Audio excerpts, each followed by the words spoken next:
ಬೆಳಿತೇವೆ ಪ್ರೇರೆ, ಬೆಳಿತೇವೆ. ಬೆಳೀತಾ ಬೆಳೀತಾ ಬೆಳೀತಾ ಪ್ರೇರೆ ಈ ಪ್ರಪಂಚದ ಜನರು ಏನಾಗಿದ್ದಾರೆ ಅಂದರೆ ದೇವರನ್ನೇ ಬಿಟ್ಬಿಟ್ಟಿದ್ದಾರೆ ಪ್ರೇರೆ. ನನ್ನ ತಾಯಿ ಗರ್ಭದಲ್ಲಿ ರೂಪಿಸಿದಾರು. ಒಂದು ತಾಯಿ ಗಂಡು ಮಗು ಬೇಕು ಅಂತ ಹೇಳ್ತೇವೆ ಪ್ರೇರೆ. ಅನೇಕ ತಾಯಂದಿರು ಏನಂತಾರಂದರೆ ತಾಯಿಯೇ ದೇವರು ಅಂತಾರೆ. ಅನೇಕ ಮಕ್ಕಳುಗಳು ಏನಂತಾರಂದರೆ ತಾಯಿನೇ ದೇವರು ಅಂತಾರೆ, ಗುರುವನೇ ದೇವರು ಅಂತಾರೆ, ತಂದೆನೇ ದೇವರು ಅಂತಾರೆ. ಆದರೆ ಈ ತಾಯಿಗೆ ಕೇಳಿ, ಅನೇಕ ತಾಯಂದಿರಿಗೆ ಗಂಡು ಮಗು ಬೇಕು ಅಂದರೆ ಹೆಣ್ಮಗು ಆಗುತ್ತೆ, ಹೆಣ್ಮಗು ಬೇಕು ಅಂದರೆ ಗಂಡು ಮಗು ಆಗುತ್ತೆ. ಅಂದರೆ ತಾಯಿ ತಂದೆ ಅಂದುಕೊಂಡ್ರೆ ಈ ಜನ್ಮ ಬಂದಿಲ್ವಾ?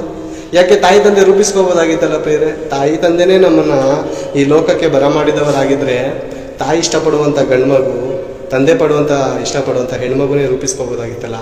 ಯಾಕೆ ಅವ್ರ ಕೈಲಿಲ್ವಾ ಶಕ್ತಿ ಅಂದರೆ? ಇಲ್ಲ. ಡಾಕ್ಟ್ರ್ ಕೈಲಿಲ್ವಾ? ಇಲ್ಲ. ಅಧಿಕಾರಿಗಳ ಕೈಯಲ್ಲಿಲ್ವಾ? ಇಲ್ಲ. ಇಲ್ಲ ಪ್ರೇರೆ. ತಾಯಿ ಗರ್ಭದಲ್ಲಿ ಪ್ರೇರೆ ಆ ಕೋಟಿ ಲಕ್ಷ ಶುಕ್ರ ಕಣಗಳಲ್ಲಿ ಒಂದೇ ಒಂದು ಶುಕ್ರ ಕಣ ಆ ಅಂಡಾಳಲ್ಲಿ ಸೇರಿ ಅದ್ರ ಮೂಲಕ ನಾವು